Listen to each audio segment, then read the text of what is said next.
I'm your host, Stassi Schroeder. Welcome to Tell Me Lies, the official podcast. What's the most unhinged thing of season 3? Steven, because he's so evil. I do think he is misunderstood. You see everyone face consequences. It's intoxicating. The writers just know how to trick you. There's always a twist in this show. It's nothing you would expect. Tell Me Lies, the official podcast, January 6th, and stream the new season of Tell Me Lies, January 13th on Hulu and Hulu on Disney+. Remember when James Cameron nearly directed a Spider-Man movie? What about when we almost got Batman Year One with Joaquin Phoenix? Or David Goyer's Flash movie that would have starred Ryan Reynolds? Well, if you want to learn about all the unmade superhero movies, then check out Superhero Stuff You Should Know. Hosted by Ben Wan and Alex Ramsey, every month we cover nostalgic superhero movies with deep dives into unmade scripts, early drafts, deleted scenes, alternate cuts, concept art, novelizations, and tie-in novels. We also interview the people involved in making the superhero films of our childhood, with our past guests including superhero actors, directors, screenwriters, and concept artists. So remember, that's Superhero Stuff You Should Know, or Superhero SYSK on social media. Check us out on YouTube and wherever you get your podcasts. Remember when James Cameron nearly directed a Spider-Man movie? What about when we almost got Batman Year One with Joaquin Phoenix? Or David Goyer's Flash movie that would have starred Ryan Reynolds? Well, if you want to learn about all the unmade superhero movies, then check out Superhero Stuff You Should Know. Hosted by Ben Wan and Alex Ramsey, every month we cover nostalgic superhero movies with deep dives into unmade scripts, early drafts, deleted scenes, alternate cuts, concept art, novelizations, and tie-in novels. We also interview the people involved in making the superhero films of our childhood, with our past guests including superhero actors, directors, screenwriters, and concept artists. So remember, that's Superhero Stuff You Should Know, or Superhero SYSK on social media. Check us out on YouTube and wherever you get your podcasts.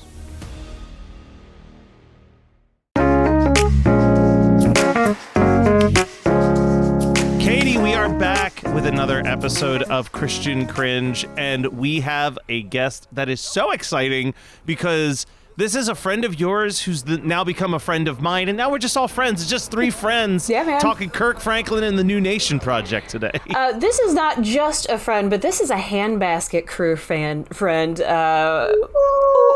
who went to Christian college with me back in the old good APU days, and we called ourselves the Handbasket Crew because we thought we were going to hell in a handbasket. Holy shit. So here's the thing. I guess I missed that when Jenae was on Napping Through Happy Hour, and I always just thought that Napping Through Happy Hour is how you two connected. I didn't know that this was like a long-time friend.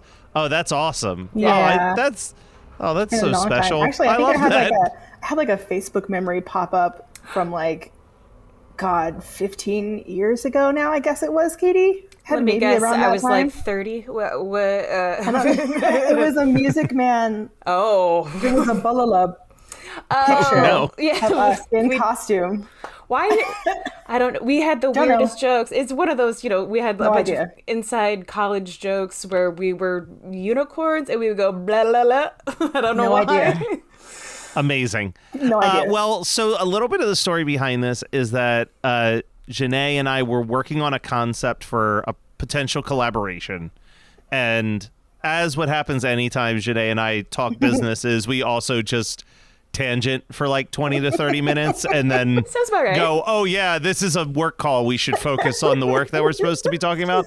But in that I mentioned Christian Cringe, and somehow the topic of Kirk Franklin came up, and she immediately was like, I have so many things I could talk about with Kirk Franklin, the way that society reacted to this album. There's a lot to break down. So what I would like to do real quick, if you guys will give me the minute or two, is I have a very abridged biography of what gets us to this point in Kirk Franklin's career as a musician.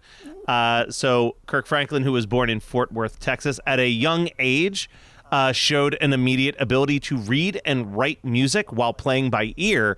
In fact, at the age of 7, he had received his first recording contract, but his family turned down the offer, feeling he was too young for that. He did, however, join the church choir and became the music director at the church at 11 years old. What?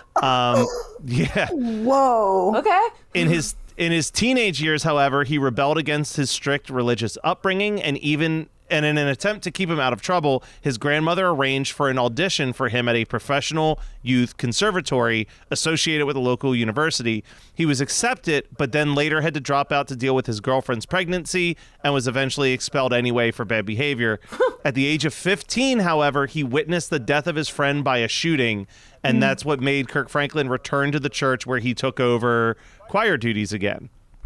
He organized the family, which was a 17-voice choir formed out of neighborhood friends and associates, and they recorded a single-song demo which Gospel-Centric Records heard and immediately signed the group and released their debut album, Kirk Franklin and the Family.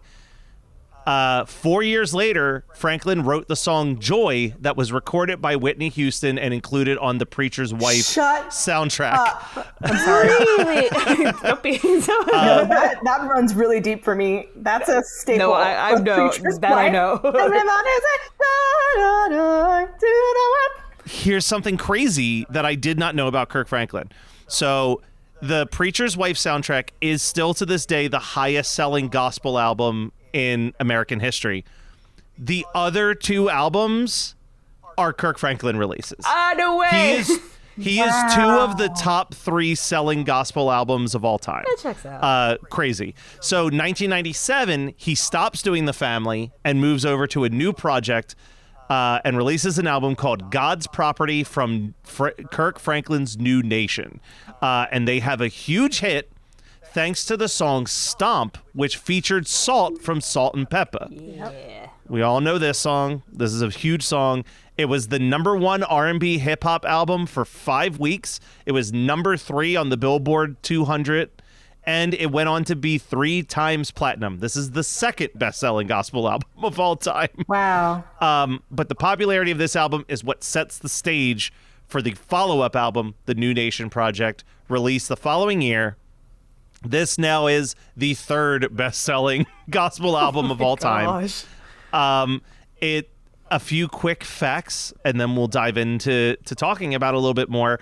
The lead single, Lean on Me, was produced by Franklin and featured several mainstream artists, including He Who Shall Not Be Named, Mary J. Blige, Bono from U2, as well as Crystal Lewis and the Family Choir. The song was heavily praised for reaching both gospel and secular radio. In fact, 1.5 million copies of the single were sold, and it was nominated for the Song of the Year at the 41st Grammys. Wow. And y'all, I looked this up just out of curiosity. This is like my one-hit thunder mind kicking in. I was like, what other songs were nominated that year? Oh, boy. This was a crazy year. Like, it's insane that this song is with these other songs. Also nominated was Shania Twain's You're Still the One. Whoa. Goo Goo Dolls' Iris. Wow. Aerosmith Don't Want to Miss a Thing. And the song that actually won the Grammy, Celine Dion's My Heart Will Go On. Like, that is... Whoa. This song is up there with, like, legitimately 4 of the biggest selling songs of the entire 90s. Yeah, like the most quotable, singable songs ever. Yeah. Wow.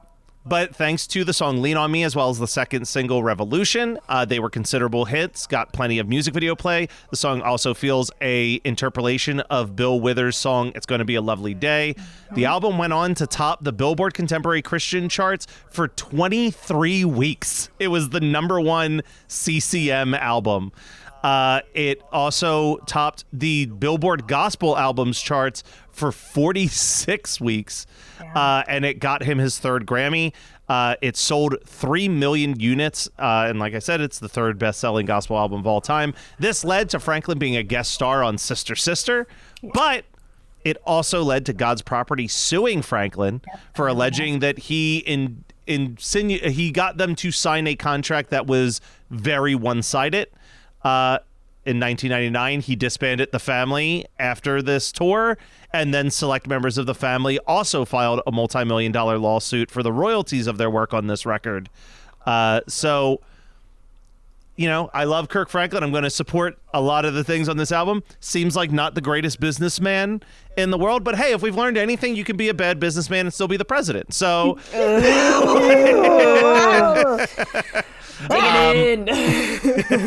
but that brings us to what we're talking about today.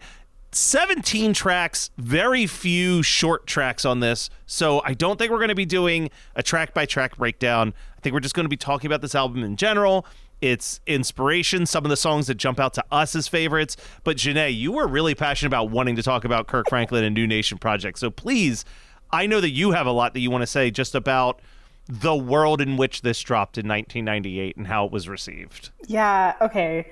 Yeah, there's a lot of lore for this for me, being Blick, of course, and like growing up in the church, but also in the suburbs, so like the church burbs. Mm-hmm. Okay.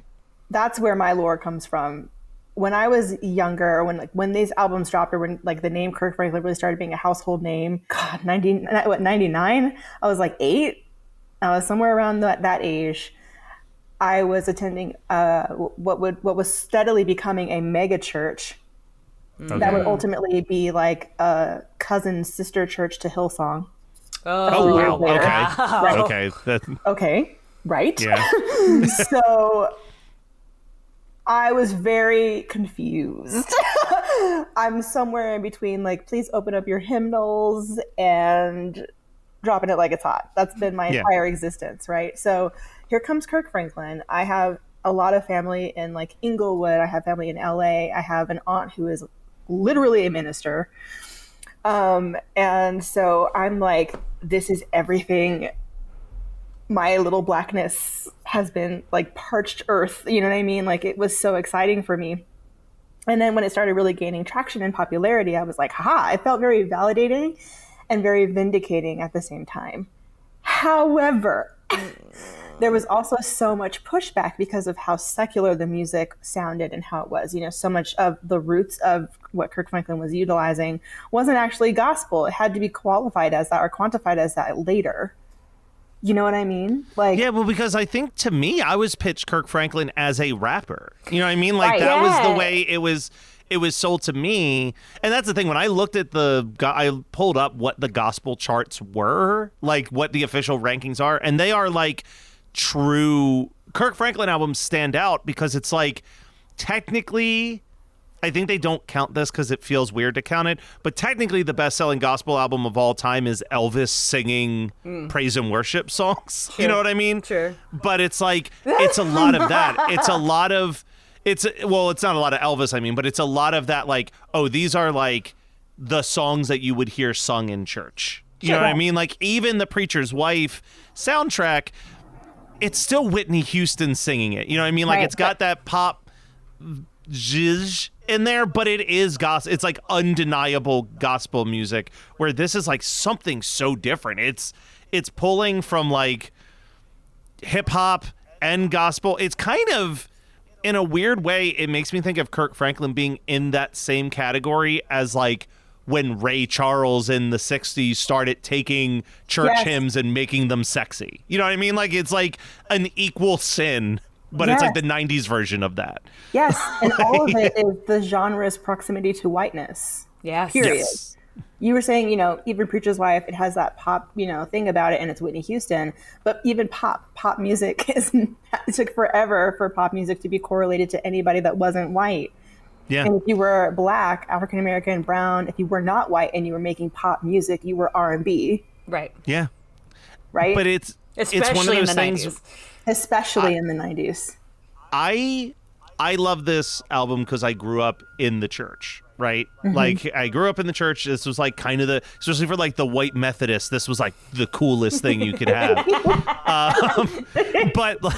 But like, I remember the first time that I talked to anybody who knew this album as just a mainstream secular album was weirdly when I worked in the kitchen at Villanova and I was the only white guy in the kitchen, and people would they would put on Stomp. They would put on Revolution.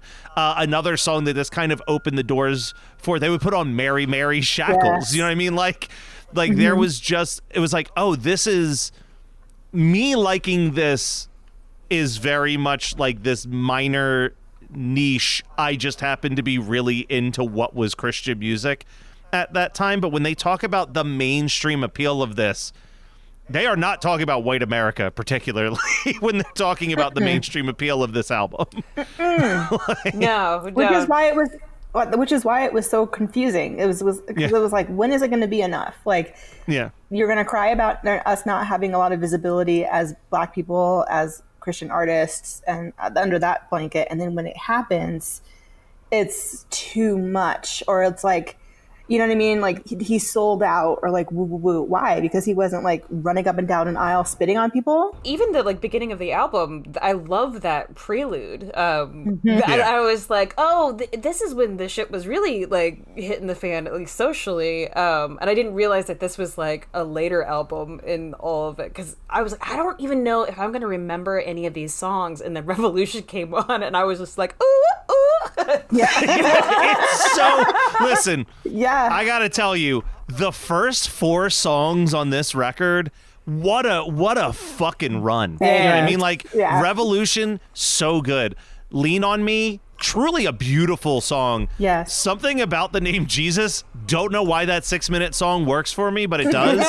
And then you get Riverside. Yes. Are you fucking kidding me with Riverside? Like, but it is like, I sent you that Grammys performance. I don't know if either of you got a chance to watch it.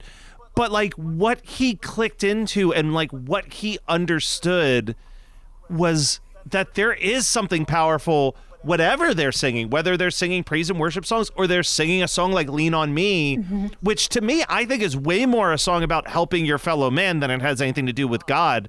Right. But when you have those 17 voices all singing and harmonizing together, it is so powerful. Yeah. So like taking that choir concept and mixing it with all these other genres, like a song like Riverside shouldn't work. But like the thing that makes it work is this whole choir doing this rap where they're like, clock on the wall keeps ticking, talking, no stopping. Now everybody's talking. Yes. Like, it's like, oh my God, that sounds so much better than if it was a solo rapper rapping that lyric. You know what I mean? Like, correct. He found the way to make that merge. And this is definitely, I think, even if the God's Property album sold better, this to me is like the pinnacle of Kirk Franklin at his most successful of what he was trying to do of merging all these sounds. I agree. And also, too, if you just like it, everything's fine. I'm fine. Okay. The reason from my perspective, it's just, again, it goes back to how ironic and how infuriating it was that nobody could just be happy with this album. Not nobody, but like, you know who I'm talking about. Yeah. There's just like the extreme like Baptists and then white folk who were like, you know. So us in the middle were like, I just like the music. I just want to dance, you know. Jesus loves everybody. Because what he so brilliantly did, if we're coming back to just listening, just like theory, just music theory and sound, the science of sound, and the almost like, I don't like to use the word tribal, but like the nature of the patterns and the what am I thinking of? It's just the nature of the sounds that they were making. Well, the melodies, the way that the melodies fit with the harmonies is insane. And I don't know, I'm sure that there is a much more eloquent music terminology for what we're both trying to say, but it is like you have these voices that are all perfectly harmonizing with each other, and you've got these really interesting, complicated melody lines where it sounds like church music, but then again, to go to that clock on the wall keeps ticking, talking part, like no church choir would ever do that in a song. Right. Because that's too complicated to work out with a bunch of volunteer singers in your local church choir. But it's like, no, but if you took the time to figure it out, it would sound amazing. And it's like this album's filled with that. And I didn't realize that he was like a music director at the age of 11. Like, I mean, it makes a whole lot more sense to be able to command a bunch of people like that, and it makes more sense that they fought for the rights on that song. And well, for sure. But I guess it's also one of those things where I can kind of see both sides of it. If I'm looking at it high level and I'm just trying to think of different perspectives, I can think of it from one perspective of, like, let's say it's $10 that they're fighting over. I'm sure it's millions that they're fighting over, right? Yeah. But like, let's say it's $10 and you're in a band with 9 other people. Like, the 9 other people would probably have the mindset of we all get $1. But I could see Kirk Franklin being of the perspective of, I spent hours working out the full musical breakdown of all of this and put in this much more work. I should get $5 and then you 9 split the other. Like, you know, like, I can see both sides of it, and I think that both are right and wrong simultaneously. Yeah. And that there's probably a more fair, like, instead of it being 50 to Kirk Franklin, 50 to the band, or what have you, that there's probably like there should be like a 60-40. You know what I mean? Like, there's some like, I should get just a little bit more because I'm sitting here writing and crafting, and anybody who's ever had to transpose a song, I can't imagine the hours of work that's going in there. But that also doesn't mean that the people who are singing it haven't put in a shit ton of work learning how to do that. This is why bands are usually 4 people. Like, it's psychotic to try to split money against 17 other people. Yeah, and we have no idea what those rehearsals were like. Like, exactly. As much as I admire and respect Kirk Franklin, I don't imagine him being like a peach. Yeah. You know what I mean? No, did you remember when he got in trouble for the leaked fight with his kid? Like, Ooh. he had to apologize. He got into a fight with his kid, and his kid filmed it on the phone. Oh, and this was not that long ago, wasn't it? This was not that long ago, and he had to apologize for cursing. That was his big thing. But he basically told him, like, I'm going to kick your ass was the one thing. The other thing I'm not going to repeat, but he said something along the lines of, don't you treat me like a blank. I'm your father. You respect me. And I was just like, oh, okay. Yeah, I could see him, as most music directors tend to be, being a fucking monster. And if that's been trained in you at 11... Right. Like, that's what I thought the lawsuit was more for, was like a hostile environment. I bet that's a part of it too. Also, a weird factoid when I was looking up Kirk Franklin stuff was very recently he's been talking about how church helped him with his pornography addiction. I remember that. Oh, I vaguely remember that. Yeah, it's just a weird thing to talk about.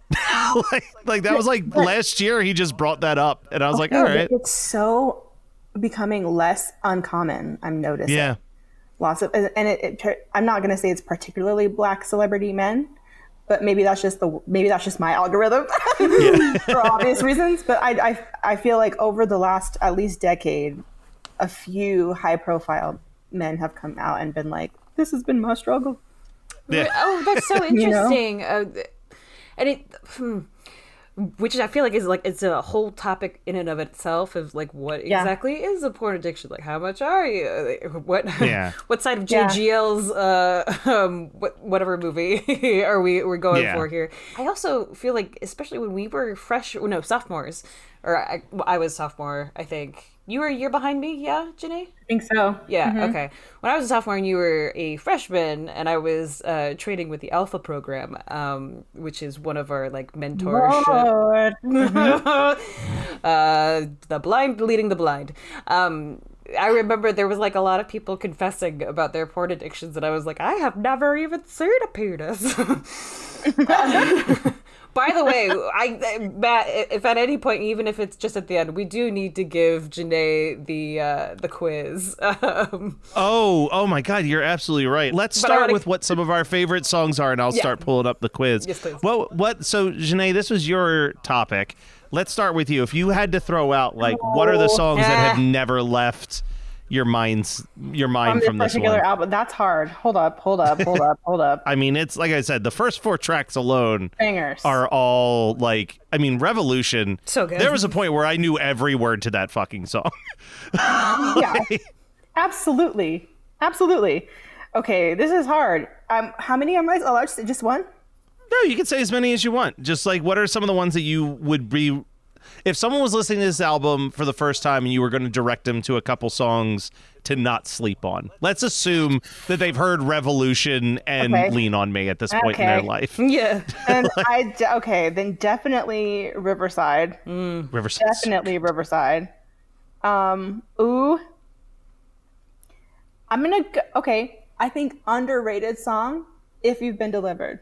I was going to say that there's 2 that I think no one talks about, and If You've Been Delivered, absolutely one of that yeah. I literally, my note next to it is, what a bop.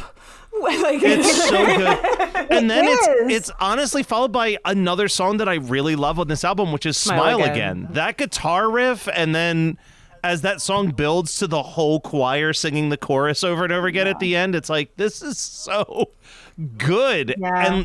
But the other thing with this is that, first of all, I have the Kirk Franklin Christmas album. One of these days we'll have to tackle that one because there's some fun covers. That is way more traditional gospel than this. we could do that on the 24-hour live stream for the holidays. Ooh, that would be fun. So when my church would go down south for missions trips, one of the things that we always did was go to a Southern Baptist black church for a church service. And one of the biggest things that me as a music nerd picked up was how beautifully mic'd the drums are in those church services, and how much music is a part of the sermon. Even that the band at my church, the pastor goes up, the band sits down in the pews. That is not the case. And I edit videos for a lot of black churches now for their sermons, and that band is up there waiting for when they need to like add some color when when the preacher's really cooking up there. And like those, he still has that even in this. There are parts where the drums, I could just listen to the isolated drum tracks and like melt because they just sound so beautiful. But him knowing where those parts are, where all of the music drops out for just a second, and Smile Again has like one of my favorite examples of that, where everything drops out and you just hear the choir go like, "Good God Almighty," and then like it kicks back. Like his knowledge of where things need it to happen, top tier.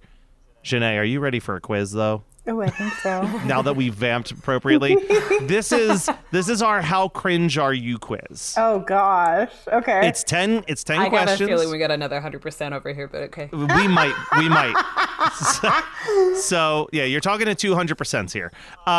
Okay. Question number 1. I think we already know the answer to this, but have you ever identified as a Christian? Yes. Okay. Question number 2. Did you ever attend youth group? Yes. Oh, Okay. boy, did I. Question number 3. Did you ever own a What Would Jesus Do shirt or bracelet? No. Whoa! Never. You avoided the WWJD? Heathen. Yeah, no, I didn't have them. Wow. that actually Okay, we shocks don't me. have a Okay. 100%er. Okay, That's okay. shocking. All right. All right. Next question. Did you ever declare in some way that you were saving yourself for marriage? Yep. Yeah. All right. Yep. I'm How's that sure going? How's that purity ring still on? Where does it say in the Bible that thou shalt mind thine business? I don't know. All right. Next. That's not the next question. The next question is, did you have and you kind of already answered this question, but here we go. Did you have a strong opinion about a Christian artist blowing up in the mainstream, either overly excited for their success or calling them a sellout? I think this whole episode you've already exclaimed, yeah, big time. Don't get me started on Switchfoot. Oh, a Switchfoot episode is coming. Yes. For sure. Question number 6. Have you ever asked somebody, how's your relationship with Jesus? Oh, yes. It's cringy, isn't it? It feels weird. Feels bad, man. It's a weird feeling. That's a weird one. Yeah. You know, like when you, Question. like, swallow an Altoid on accident. That's what that felt like. Question number 7. Did you ever participate in an awkward youth play in front of your church? Oh my god.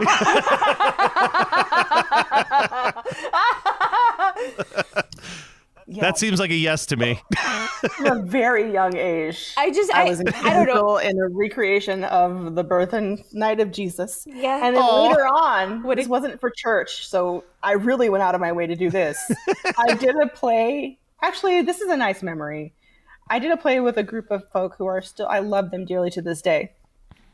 And my mom was also in that play with me, but it was a play about Christians waiting in a den to be released into like a Roman like gladiator situation.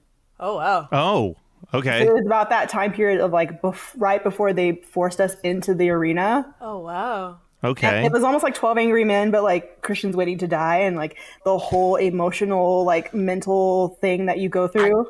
Jenae, I mean, that's a pretty creative concept for a play, but this sounds psychotic. Do you have any footage? Do you have any VHS? Do I personally? No. Listen, Jenae, if you find a VHS tape, I know someone who can digitize that real easy for you. I'm just saying. It was really, really intense. Like I remember crying. It sounds heavy. Like on site. Like I remember crying during performances without like any drops or anything because it was intense. Yeah. Did it need to exist? I don't know. No, but it was like the first thing I did, the first play I did like with my mom. I mean, that's sweet. That's really great. And both of your parents are very like creative and artistic. Mm-hmm. I love both of your parents are amazing. Yay, shout out to Curtis and Vanetta. Woo!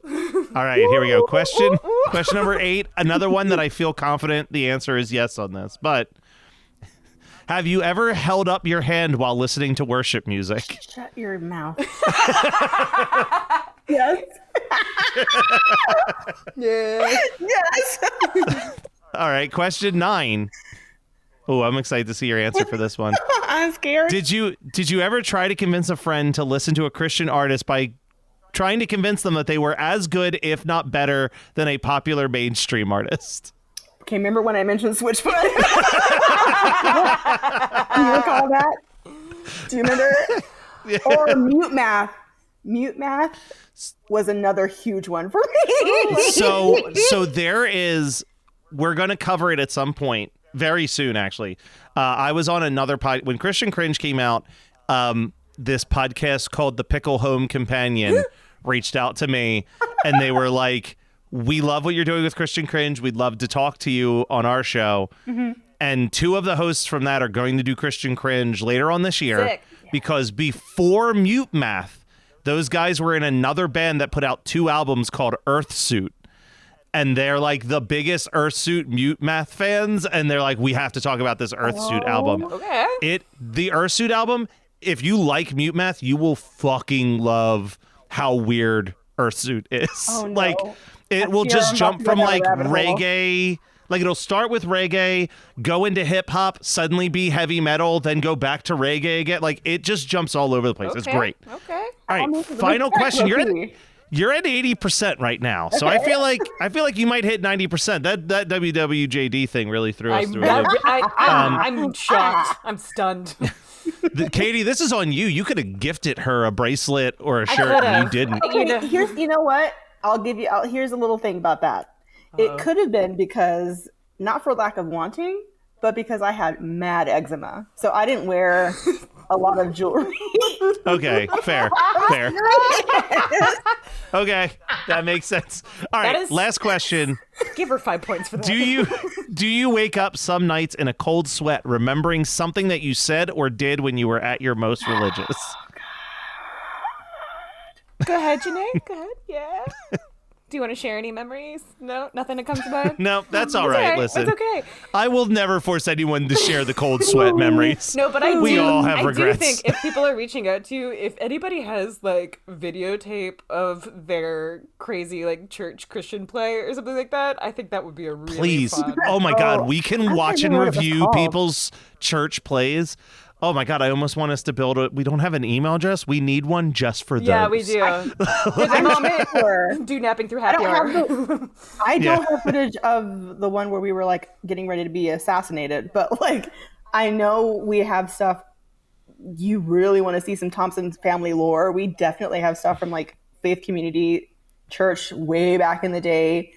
Like my mom, like they had a random USO show where they like, yeah, and like my mom was Aretha Franklin in that, and my dad was what's his name in the Temptations. Like they did that whole thing. Oh, cool. And somehow like 9/11 was involved in that, and they like tied it all into Jesus and being. I'm just saying, if you want to know if I can find some stuff, I probably can. I would love that. The whole thing.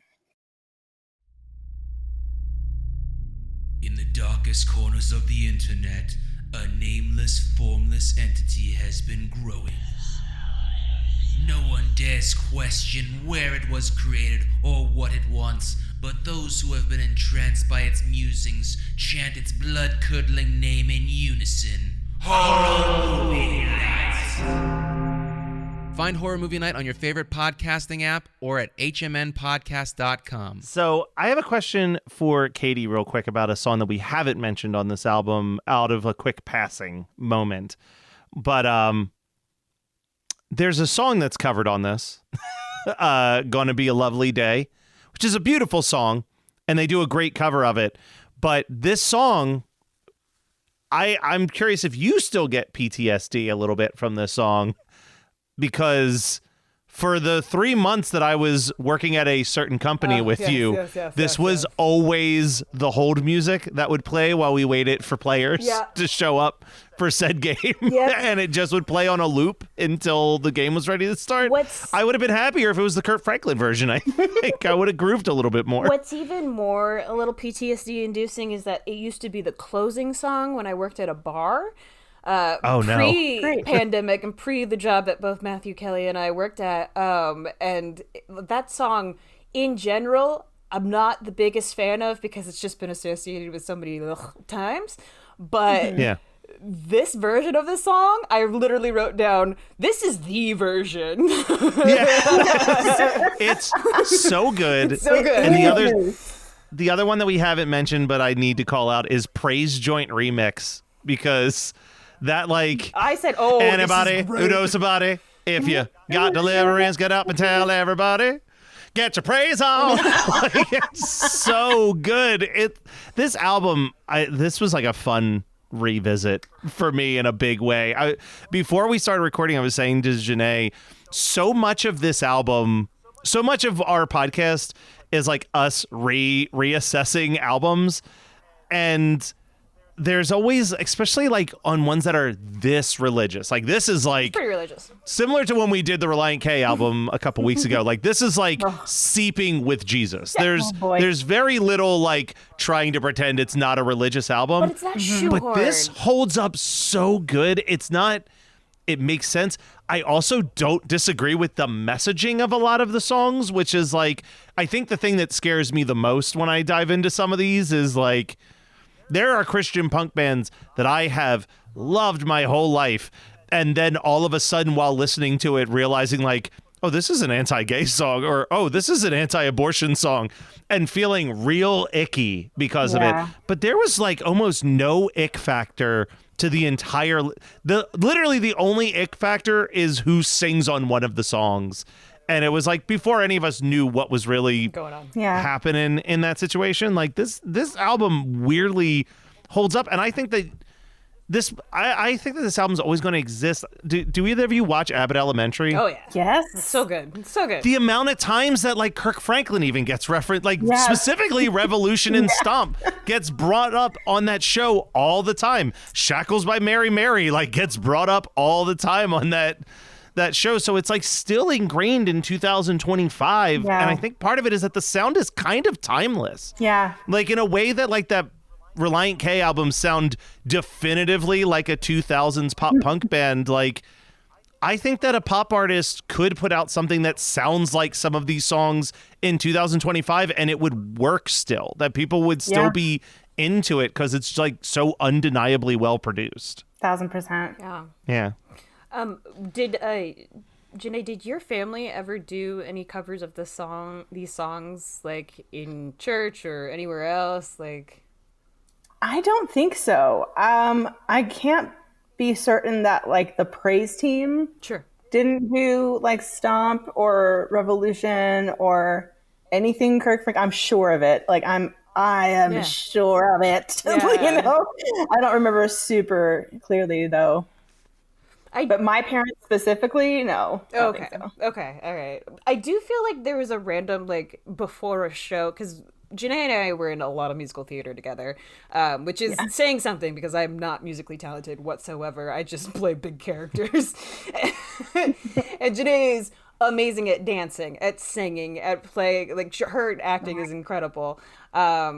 But for some reason, I don't know what show it was, but I do remember like jamming out to Revolution before a show and just like the entire like women's locker room just going, ooh, ooh. So, I think that was Music Man. That makes sense. Yeah, that makes how sense. do you it was not? Music Man. It was. Here's how I know. This is so crazy. This is absolutely insane, actually. Okay. I know it was Music Man because I remember us laughing at the straight crazy dichotomy because the actual cast song for that show was Paper Planes. That's right. By MIA. That's right. So we were like flipping back and forth between Kirk Franklin and MIA. Yeah. Wow. That is wild. I do, sometimes on the show we will break down lyrics of certain songs. And actually before Katie got on the call, Jenae and I were referencing the first verse of Revolution. And I said like, I don't disagree with most of what he has to say in this first verse still. So I wanted to highlight it real quick because this is where he says, sick and tired of my brothers killing each other. I'm sick and tired of daddies leaving babies with their mothers. So every man just wants to lay around and play around. Listen, partner, you be man enough to stay around. And this is the part that I really love. I'm sick and tired of the church talking religion and then talk about each other, make a decision. No more racism, two-facism, no pollution, the solution, a revolution. Period. Yeah. Preach. He not wrong. He's not wrong still. Still applicable today. Yes. Yeah. Oh man, there's so many parts that I keep forgetting about. I'm like looking at the lyrics. The politicians lying, everyone's trying to make a dollar, makes you want to holler. The way to do my life, the way to do my life. Oh, it's so good. Everybody, just go listen to this album. It's on Spotify.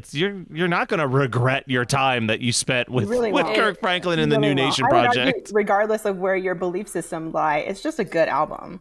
Yeah, it's a really, really good album. It's fun. It was a fun one to revisit. And like we've revisited some albums that I'm like, oh god, that's right. And it really brings the cringe in. But this was actually such a joy to re-listen to, and I was like, oh, I'm so glad Jenae of all people is bringing this in because this is great. Well, and it doesn't sound like anything else. I think is the other reason why I want people to check it out is that it is a really unique sound that is crafted in this album. And it, I know that God's Property sold more and that God's Property obviously has Stomp, which is like such an unstoppable, amazing track. But really, like, that's kind of like you're watching the blueprint of what he's trying to do. And this is like, okay, he is fully locked into this meshing of all these different ideas. And it's just so good.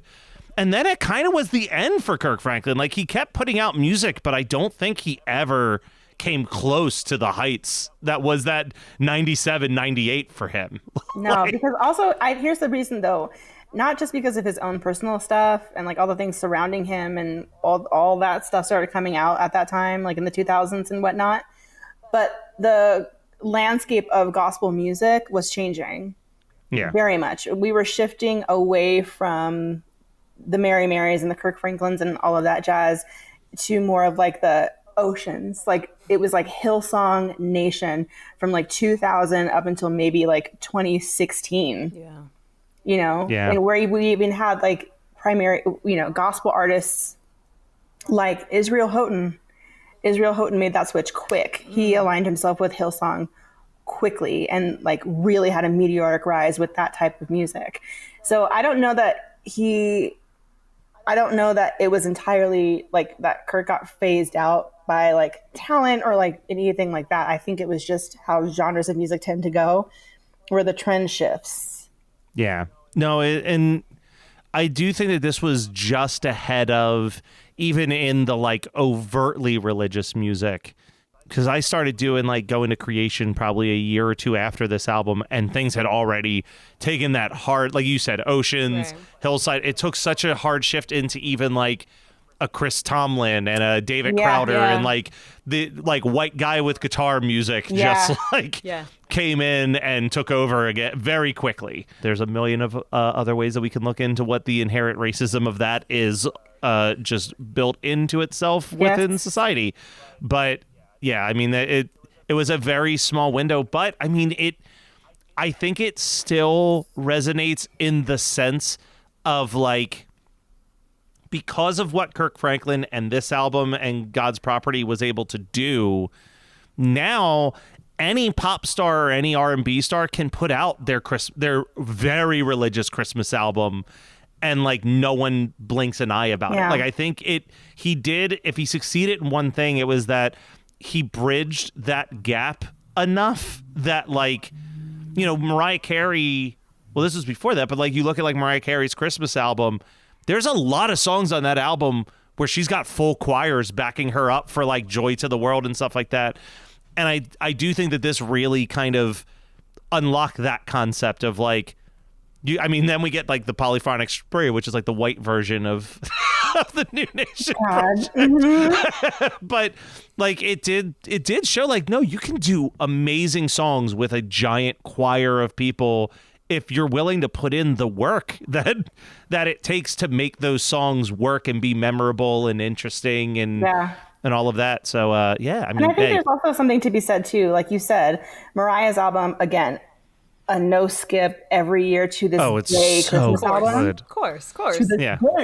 But the difference to me is like having the choir as almost decoration, like, or as an accessory versus the highlight versus is the highlight focus. and in the driver's seat, right? Yeah. And not doing traditional covers that mainstream could be comfortable with, like Joy to the World, and putting a little Lowry seasoning on it, but in your face, this is the whole meal, Like It or There's the Door album. That's well, in that great driver to the face. I mean, and like, and you really get that from not Lovely Day. He Loves Me, the song right before Lovely Day, because it's mostly just the choir, and it's just like, you know, it's amazing that they are so well synced together and harmonized. But when it's just featuring them and not necessarily anything else, just from the get-go, holy cow, like what a feat that was. Well, even like looking at the whole track list, with the exception of Lean on Me and Something About the Name Jesus, any other songs that feature somebody, they are like a verse of the song. Right. Like the choir is the star of the entire album. Revolution, it's the choir plus like Kirk Franklin raps for a little bit and Rodney Jerkins raps. You know what I mean? I'm so glad he was on that. Yeah, he is. Rodney. That's Darkchild. Yeah, and then you get Frank Hammond coming in for that song "My Desire," which like at that point, it's almost like a passing of the torch, right? Like Frank Hammond was like the gospel guy. Fred Hammond. Sorry, I'm saying Frank. Oh my God, I'm sorry. Fred, yes. Fred Hampton was like the gospel guy. And then in comes Kirk Franklin, and there's this cool like passing of the torch. Yes, and you know what? They worked together again. I don't know if it was on Fred's album or Kirk. I think it was on Kirk's album way later. Like, I don't know what album that was. 2011 maybe? No, it was 20... Shoot, what's that song? Is it Looking for You? Looking for You was the last chart-topping song for Kirk Franklin in 2005. But he and Fred collaborated on another song. I don't know if it was Looking for You or it could have been Me. I'll have to look. So that came back into play later on, his relationship with Fred. But I love that. That tie back into gospel in that way. I think it was Could Have Been Me, which if you haven't heard that song, banger. Yeah. banger. Could Have Been Me. No, that's J Moss Ty Tribbett. What is the song? Oh, you know what? I'm lying. It wasn't Kirk. It was Israel Houghton. Israel Houghton was the one who collabed with Fred Hammond later on. Sorry, my bad. But still, what I said about Could Have Been Me and Looking For You, still bangers. Okay. Well, Jenae, before we wrap up, we've talked Kirk Franklin. We've made you take the embarrassing quiz, but we haven't talked about you and what you do, because you're more than just the Kirk Franklin fangirl. Tell us a little bit about everything you're doing. I can't even name one company because you've got like so many different projects happening right now. True. Oh my gosh. Typical Capricorn eldest daughter has so many things going on. Yeah. So I am the owner of Stop, Rewind, Press Play. I'm the owner of Sequa. Sequa is a marketing consultancy agency. I'm a solo agency at this point in time with goals to change that. But essentially, I help businesses find their next big move. And not just find it, but flesh it out, really make it yummy, make it sound and feel like them, and really call in the people who need them the most.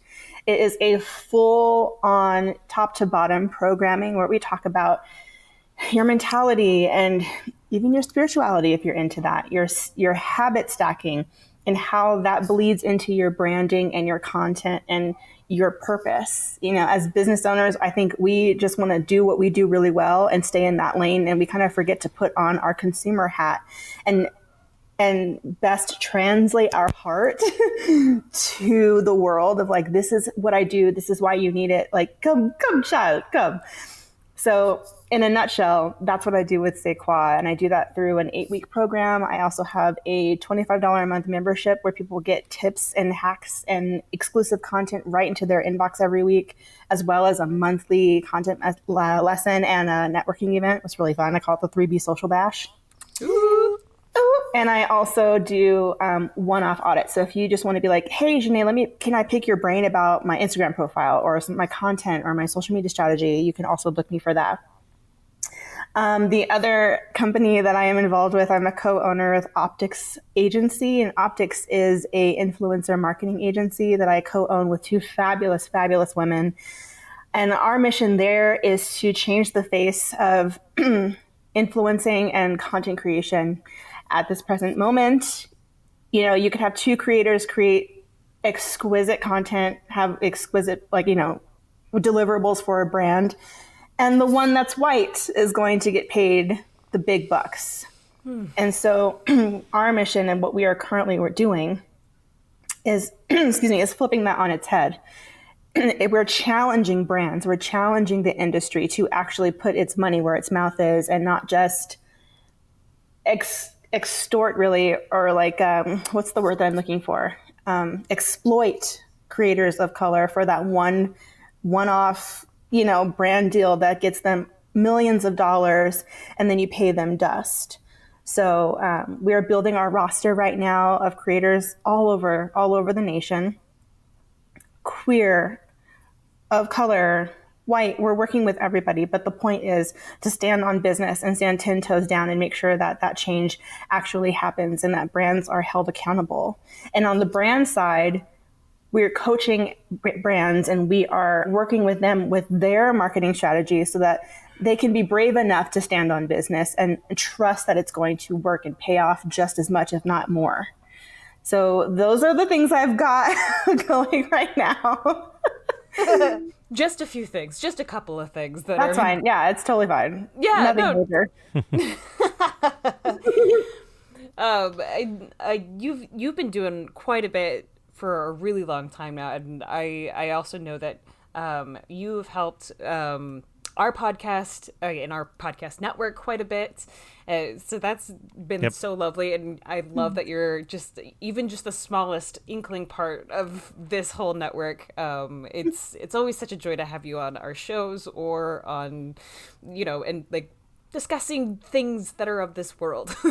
Yeah. Listen, the only reason she's not a bigger part of this podcast is Homegirl doesn't have a podcast yet. But the second that's the next project she tackles, it's going to be branded as a Geekscape podcast immediately because we love you here. That's not so entirely much. true anymore. Ooh. Me and the ladies of Optics do have a podcast. It's called Influenced. Hey! We only have one episode right now, and we're working on getting our schedule down pat so we can have our weekly episodes. But that's the space where we want to talk about those things. We want to talk about love the this industry so and much. all of that jazz. And we want to bring in creators and influencers of color or not who can just keep it real. There's a veneer around the industry right now.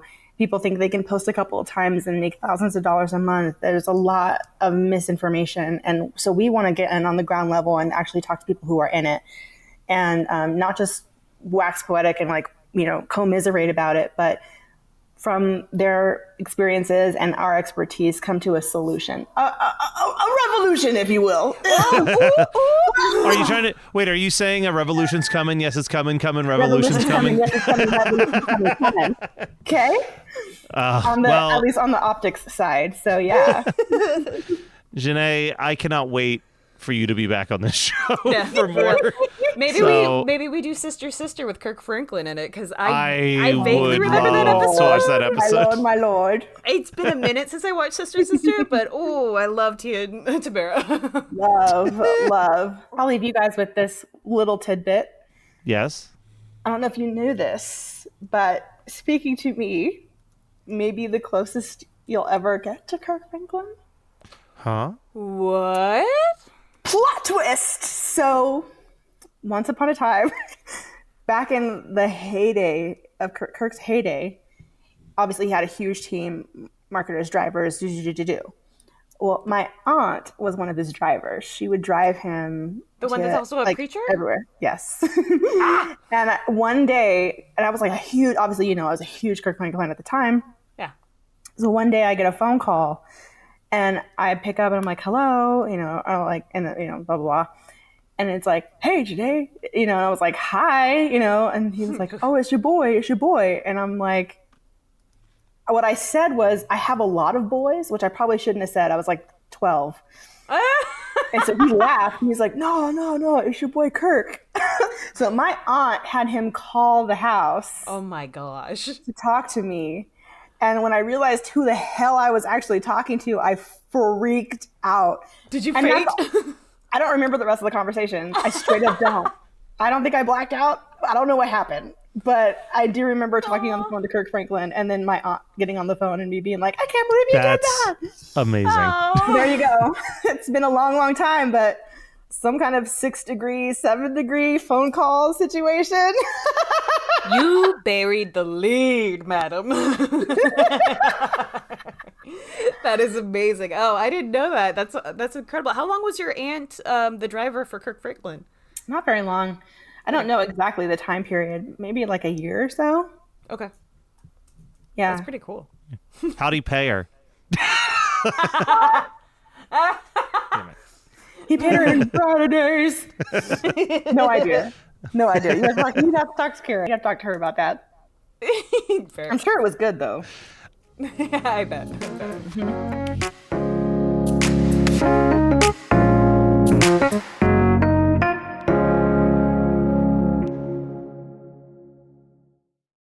Remember when James Cameron nearly directed a Spider-Man movie? What about when we almost got Batman Year One with Joaquin Phoenix? Or David Goyer's Flash movie that would have starred Ryan Reynolds? Well, if you want to learn about all the unmade superhero movies, then check out Superhero Stuff You Should Know.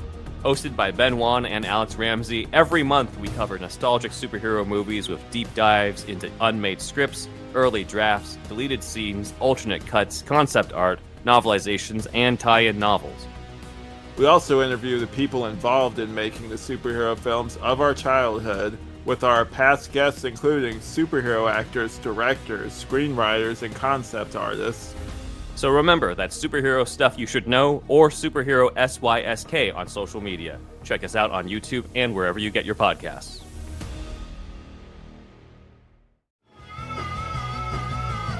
You're listening to the Geekscape Network.